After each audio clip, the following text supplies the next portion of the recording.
नमस्कार दोस्तों। आज की हमारी इस वीडियो में हम आपको भारत का राष्ट्रपति के बारे में बताएंगे जो कि आपके सभी आने वाले कॉम्पिटिटिव एग्जाम के लिए महत्वपूर्ण होगा। तो दोस्तों हम देखते हैं भारत के राष्ट्रपति के बारे में। भारत का राष्ट्रपति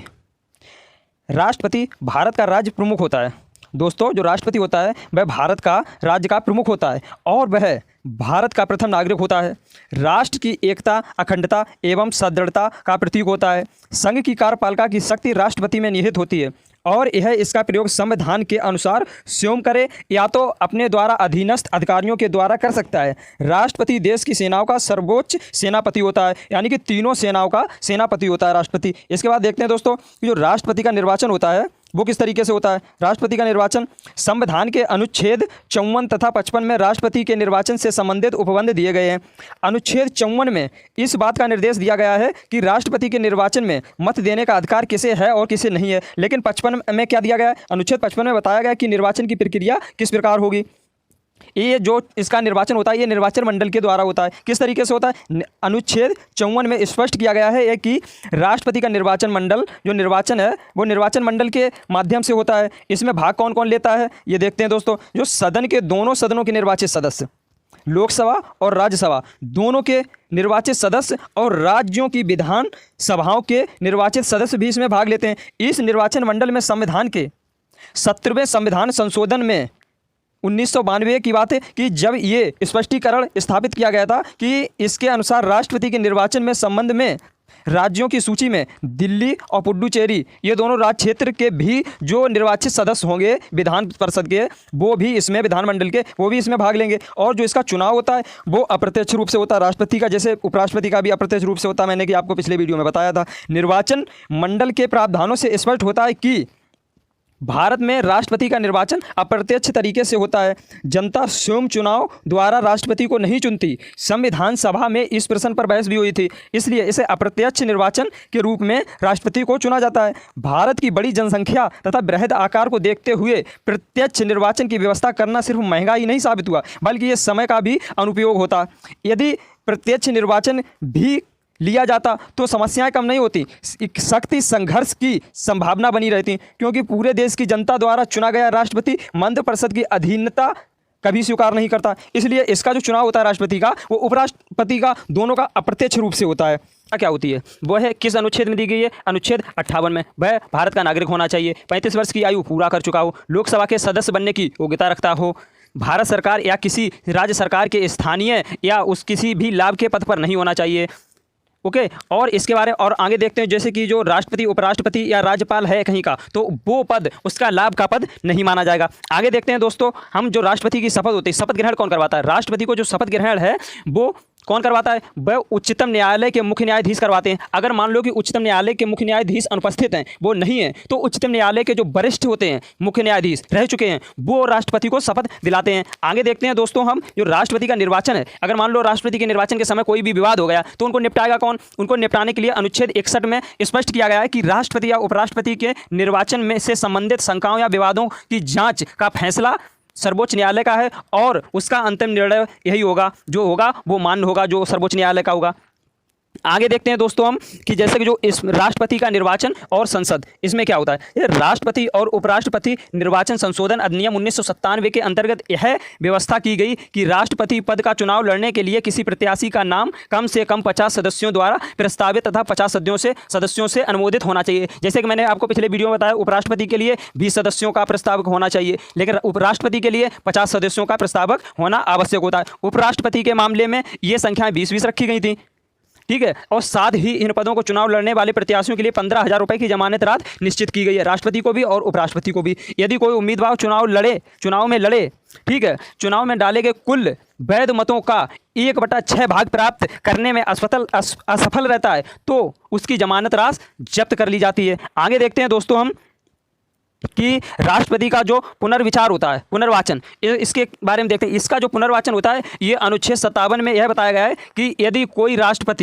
व्यक्ति राष्ट्रपति के रूप में पहले निर्वाचित हो चुका है तो उसके पुनः इस पद के लिए चुनाव लड़ने का अधिकार होगा। इस संबंध में चुनाव लड़ने के प्रयासों की कोई अधिकतम सीमा नहीं बताएगी, अर्थात वह जितनी बार चाहे चुनाव को लड़ सकता है और राष्ट्रपति के पद पर भी रह सकता है।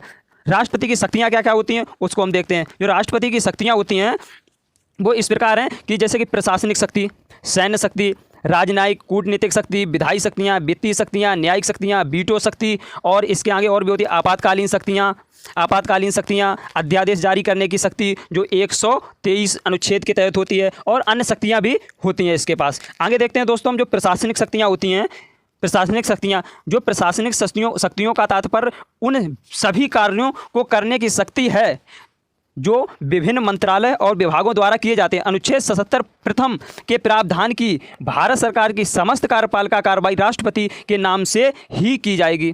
संघ की कार्यपालिका शक्ति राष्ट्रपति में निहित होगी और वह उसका प्रयोग इस संविधान के अनुसार स्वयं या अपने अधीनस्थ अधिकारियों के द्वारा करेगा। अनुच्छेद 53 फर्स्ट के तहत प्रशासनिक शक्ति के अंतर्गत राष्ट्रपति को देश के सभी उच्च अधिकारियों की नियुक्ति करने का तथा उन्हें हटाने की शक्ति दी गई राष्ट्रपति को। आगे देखते हैं कि राष्ट्रपति होता है जो वो किसकी नियुक्ति करता है।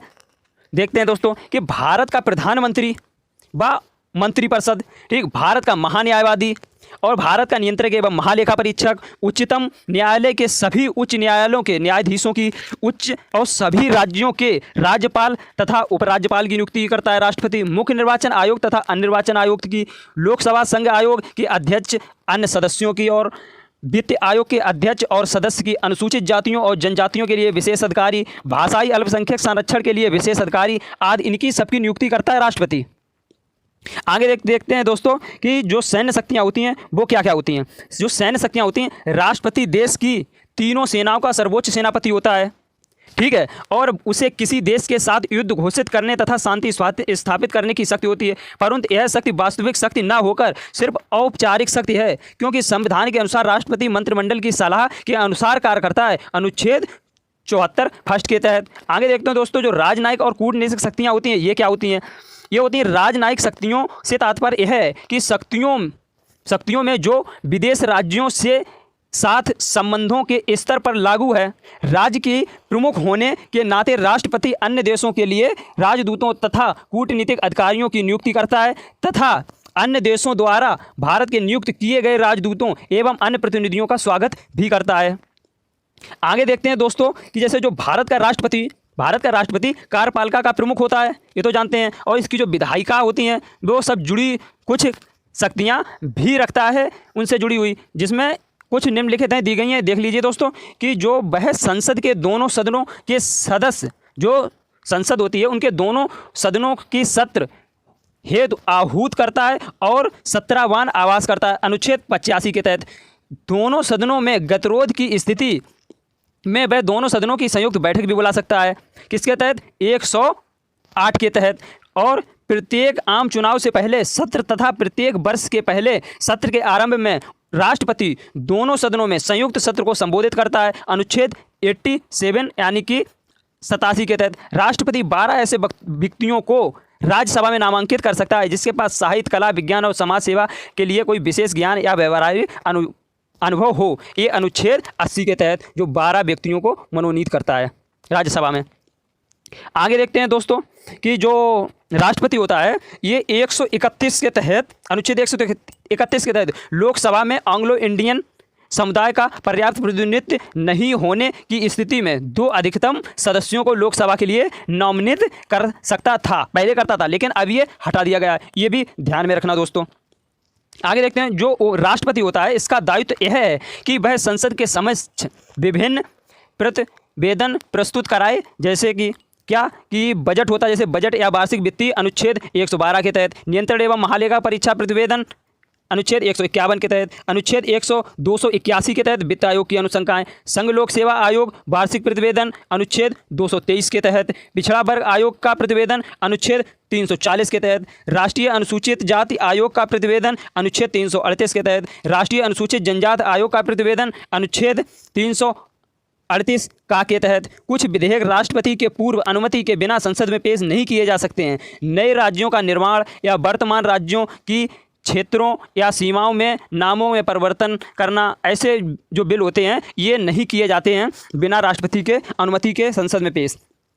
आगे देखते हैं दोस्तों जो धन विधेयक होता है ये राष्ट्रपति की सिफारिश से ही संसद में पेश किया जाता है। अनुच्छेद 117 फर्स्ट के तहत ऐसा विधेयक जिसके अधिनियम किए जाने पर भारत की संचयन निधि में व्यय करना पड़े, पड़ेगा। अनुच्छेद 117 थर्ड के तहत ऐसा विधेयक जो उन करों के बारे में है जिनमें राज्य हितबद्ध है या जो उन सिद्धांतों का प्रभावित करता है जिनमें राज्यों के धन वितरित किया जाता है या जो कृषि आय की परिभाषा के परिवर्तन करता है। ये अनुच्छेद 274 प्रथम के तहत राज्यों के ऐसे विधेयक जो व्यापार और वाणिज्य की स्वतंत्रता का प्रभावित करते हैं। अनुच्छेद 204 ये बिना उसकी अनुमति के पास नहीं किए जाते हैं, मान लो किसी भी। और जो वित्तीय शक्तियाँ होती हैं ये देख लेते हैं दोस्तों। जो वित्तीय शक्तियाँ होती हैं ये धन विधेयक राष्ट्रपति की पूर्व अनुमति से ही संसद में प्रस्तुत किया जाता है। वह वार्षिक वित्तीय विवरण केंद्रीय बजट को संसद के समक्ष रखवाता है। अनुदान की कोई भी मांग करने सिफारिश के बिना नहीं की जाती है। वह भारत के आकस्मिक निधि से किसी सदस्य व्यय हेतु अग्रिम भुगतान की व्यवस्था कर सकता है। वह राज्य और केंद्र के मध्य राजस्व के बंटवारे के लिए प्रत्येक 5 वर्ष के एक वित्त आयोग का गठन करता है। न्यायिक शक्तियाँ क्या क्या होती हैं वो देखते हैं दोस्तों हम आगे। अपनी न्यायिक शक्तियों के अंतर्गत राष्ट्रपति उच्चतम न्यायालय के मुख्य न्यायाधीश एवं अन्य न्यायाधीशों की नियुक्ति करता है। साथ ही राज्य के उच्च न्यायालयों के न्यायाधीशों को भी नियुक्त करता है। राष्ट्रपति विधिक सलाह भी उच्चतम न्यायालय से ले सकता है, परंतु न्यायालय की यह सलाह राष्ट्रपति के लिए बाध्यकारी नहीं होगी। अनुच्छेद 72 के तहत राष्ट्रपति को दोषी सिद्ध किए गए किसी व्यक्ति के दंड को कम करने या माफ़ करने की शक्ति तीनों मामलों में प्राप्त होती है।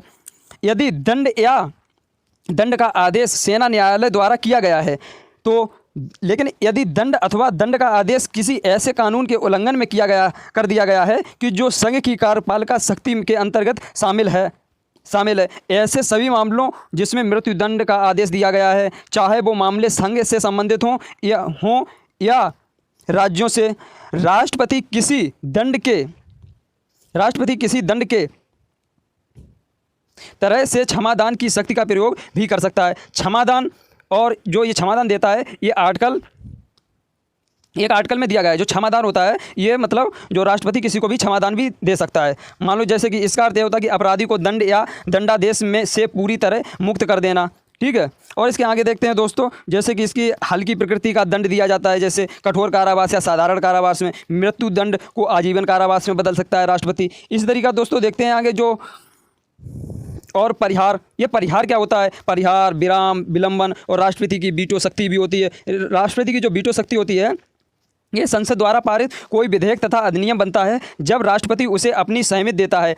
जब ऐसा विधेयक राष्ट्रपति की सहमति के लिए प्रस्तुत होता है तो उसके पास 3 विकल्प होते हैं। अनुच्छेद 111 के तहत वह विधेयक पर अपनी स्वीकृति दे सकता है, वह विधेयक पर अपनी स्वीकृति को सुरक्षित रख सकता है, वह विधेयक धन विधेयक नहीं, ठीक है, जो विधेयक होता है उनको संसद में पुनर्विचार के लिए लौटा भी सकता है। देखते हैं आगे कि जो आपातकालीन शक्तियाँ होती हैं राष्ट्रपति के बारे में वो किस प्रकार होती हैं। यह जो आपातकालीन शक्तियाँ होती हैं इसमें अनुच्छेद 356 के तहत राष्ट्रपति को यह शक्ति प्रदान दी गई है कि राज्यपाल के प्रतिवेदन पर या उसके समाधान हो जाए कि राज्य की संवैधानिक तंत्र विफल हो गया है, उसमें आपातकाल शासन मतलब जो राष्ट्रपति शासन होता है वो उस राज्य में लगा सकता है। और जो 360 होता है वो वित्तीय आपातकाल 360 के तहत लगा सकता है। और जो 352 होता है 352 उसके तहत जैसे आंतरिक शक्ति को खतरा या विद्रोह वगैरह होना, इसके बारे में 352 के तहत वो राष्ट्रपति मान लो आपातकाल लगा सकता है। आगे देखते हैं दोस्तों, जो 358 अनुच्छेद होता है 358 में यह बताया कि आपात की घोषणा अनुच्छेद 352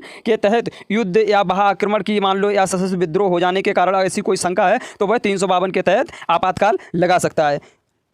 इसमें पर क्या होता है, अनुच्छेद 20 और 21 के अलावा शेष अनुच्छेदों में दिए गए मूल अधिकार या उनमें से किसी का निलंबन कर सकता है। आगे देखते हैं दोस्तों, जो राष्ट्रपति होता है, राष्ट्रपति अध्यादेश जारी करने की शक्ति होती है वो किस प्रकार होती है। जो आर्टिकल 123 होता है, आर्टिकल 123 में ये कहा गया है कि वह अध्यादेश जारी कर सकता है, ठीक है। और दोस्तों आगे देखते हैं हम कि जो अन्य शक्तियाँ होती हैं इसकी अनुच्छेद 143 के अंतर्गत राष्ट्रपति के पास शक्ति है कि वह किसी विधि तथा तथ्य के ऐसे प्रश्न पर जो व्यापक महत्व का है और उसे लगता है कि सर्वोच्च न्यायालय में इस प्रकार पर सलाह लेनी चाहिए तो वह सलाह मांग सकता है, लेकिन सलाह लेने के बाद वह बाध्य नहीं होता है। और दोस्तों आगे देखते हैं हम राष्ट्रपति के बारे में कि जो राष्ट्रपति की पद अवधि होती है वो कितनी होती है। पद अवधि जो आर्टिकल 56 है उसके तहत जो जिस दिन से वह शपथ ग्रहण करता है उस दिन से लेकर और 5 साल तक उसकी जो होती है कार्यकाल जो होता है राष्ट्रपति का वो 5 साल होता है। आगे देखते हैं दोस्तों, जो राष्ट्रपति पर महाभियोग लगाकर उसे हटाया जाता है वो किस प्रकार हटाया जाता है उसे देखते हैं दोस्तों हम, कि जो राष्ट्रपति पर महाभियोग लगाया जाता है वो अनुच्छेद 61 के तहत राष्ट्रपति पर महाभियोग की प्रक्रिया लगाकर और उसे हटाया जा सकता है। इस प्रक्रिया को निम्नलिखित बिंदुओं से माध्यम से इस प्रकार बताया गया है कि जैसे सबसे पहले जो वो बिल होगा पास, वो सबसे पहले यदि संसद का कोई सदन राष्ट्रपति पर संविधान के अतिक्रमण का आरोप लगाएगा और आरोपों लगाने की कुछ शर्तें हैं।